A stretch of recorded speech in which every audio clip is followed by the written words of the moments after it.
Indian വനിതാ ടി20 cricket ടീമിലേക്ക് തിരഞ്ഞെടുക്കപ്പെട്ട വയനാട് സ്വദേശിയായ സജ്ന സജീവനും തിരുവനന്തപുരത്തിന്റെ ആശാ ശോഭനയ്ക്കും അഭിനന്ദനങ്ങൾ അറിയിച്ച് രാഹുൽ ഗാന്ധി. ഇരുവരുടെയും കഠിനാധ്വാനവും അർപ്പണബോധവുമാണ് ഫലം കണ്ടത്. കേരളത്തിലും ഇന്ത്യയിലുടനീളമുള്ള എല്ലാ പെൺകുട്ടികൾക്കും പ്രചോദനം നൽകുന്നതാണ് ഈ നേട്ടം. വരാനിരിക്കുന്ന യാത്രകളിൽ രണ്ടുപേർക്കും എല്ലാ വിജയങ്ങളും നേരുന്നതായും രാഹുൽ കുറിച്ചു. സംരക്ഷിക്കുന്നതാണ്.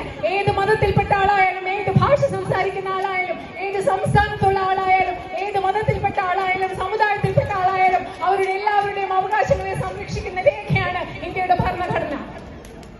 You understand very well that the BJP is attempting to capture all the institutions of our country. ഈ രാജ്യത്തിലെ എല്ലാ സ്ഥാപനങ്ങളെയും, ഭരണഘടനാ സ്ഥാപനങ്ങളെയും കടന്നാക്രമിച്ച് അവയെ കൈക്കലാക്കാനാണ് BJP ശ്രമിക്കുന്നതെന്ന് നിങ്ങൾക്ക് എല്ലാവർക്കും കൃത്യമായി മനസ്സിലാവുന്നുണ്ട്. One by one, whether it is the judiciary, whether it is the election commission, whether it is the CBI, ED, income tax department, whether it is the high bureaucracy, the RSS is infiltrating their people into these systems.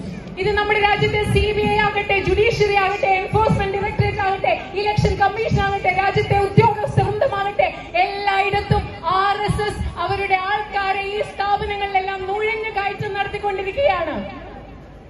And on the other side, there is the India Alliance that believes that the institutions belong to India and not to any one organization. +2 degree കഴിഞ്ഞവർക്ക് world's first AR/VR class റൂമിലൂടെ smart phone engineer ആവാം. കൂടുതൽ അറിയാൻ വിളിക്കൂ ബ്രിഡ്കോ and ബ്രിഡ്കോ. അവകാശപ്പെട്ടതാണെന്ന് വിശ്വസിക്കുന്ന ഇന്ത്യ മുന്നണിയാണ് മറുഭാഗത്തുള്ളത്. These institutions are not the personal property of the Prime Minister. ഈ രാജ്യത്തെ ഭരണഘടനാ സ്ഥാപനങ്ങൾ പ്രധാനമന്ത്രി നരേന്ദ്രമോദിയുടെ സ്വകാര്യ സ്വത്തല്ല എന്ന് പറയാനാണ്. They are the property of every single Indian citizen. ഈ രാജ്യത്തെ ഭരണഘടനാ സ്ഥാപനങ്ങൾ ഈ രാജ്യത്തെ ഓരോ ഇന്ത്യക്കാരുടെയും സ്വത്താണെന്ന് ഞങ്ങൾ ഉറക്കെ പറയുന്നു. Every now and then you hear some BJP MP saying that they will change the constitution.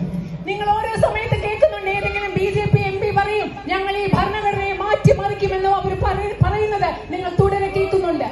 Let me make it very clear. The Congress party will not let the RSS change the constitution of India. ഞാനിത് വളരെ വ്യക്തമായി നിങ്ങൾ ഓരോരുത്തരോടും പറയാൻ ആഗ്രഹിക്കുന്നു.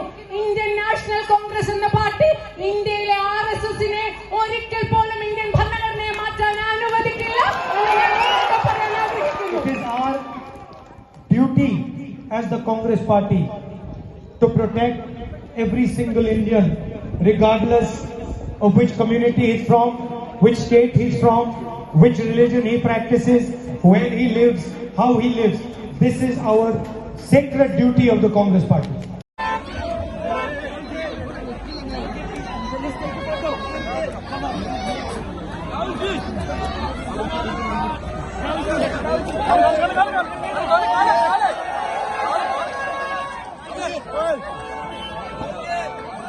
An election going on between two ideologies. നിങ്ങൾക്കറിയാം, ഈ രാജ്യത്തെ രണ്ട് പ്രത്യയശാസ്ത്രങ്ങൾ തമ്മിലുള്ള ഒരു തെരഞ്ഞെടുപ്പ് നടന്നുകൊണ്ടിരിക്കുകയാണ്. And if I want to simplify what is going on in Indian politics today, it is a fight between those who want to protect the constitution and those who want to destroy the constitution. ഞാൻ നിങ്ങളോട് ലളിതമായ ഭാഷയിൽ India രാജ്യത്ത് ഇന്ന് നടന്നുകൊണ്ടിരിക്കുന്ന പോരാട്ടം എന്താണെന്ന് പറഞ്ഞാൽ അത് ഈ രാജ്യത്തിന്റെ ഭരണഘടനയെ തകർക്കാൻ.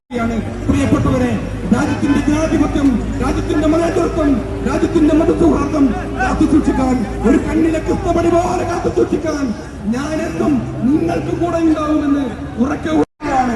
പ്രിയപ്പെട്ടവരെ, ആരും റോഡിൽ കാഴ്ചക്കാരായി നോക്കി നിൽക്കുന്നത് ഞങ്ങളുടെ നാട് മുഴുവൻ രാഹുൽ ജിയുടെ കൂടെയുണ്ട് എന്ന് വിളിച്ചോദിക്കുന്നത് നിങ്ങളെല്ലാവരും. രാഹുൽ ജിക്ക് അഭിവാദ്യങ്ങൾ, വയനാടിന്റെ അഭിവാദ്യങ്ങൾ.